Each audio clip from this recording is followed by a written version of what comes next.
Namimiss mo ba nga magtrabaho ngayong film festival? Oo nga. Siyempre, may high yun eh. Hindi, lalo na, meron akong mission dun eh. Metro Manila Film Festival, meron akong gustong panindigan dun. Kaya malaking kawalan yun. Tsaka project ko yun. Gusto kong malaman ng lahat. Project ko yun. Pero maligaya ako napunta kay Buboy. Maligaya ako nagawa ni Pedring. Pero sa amin nang galing yun. Sa opisina namin nang galing yun. So kailan ka babalik? Kailan balik pelikula mo? May ginagawa akong pelikula. Pero unahin muna namin sa abroad.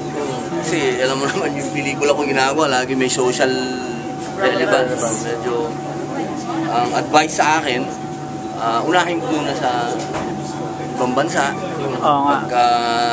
Kasi nakagawa na ng pangalan din yung 10,000 eh, tsaka Bonifacio sa ibang bansa. Gusto ko na sundan yun.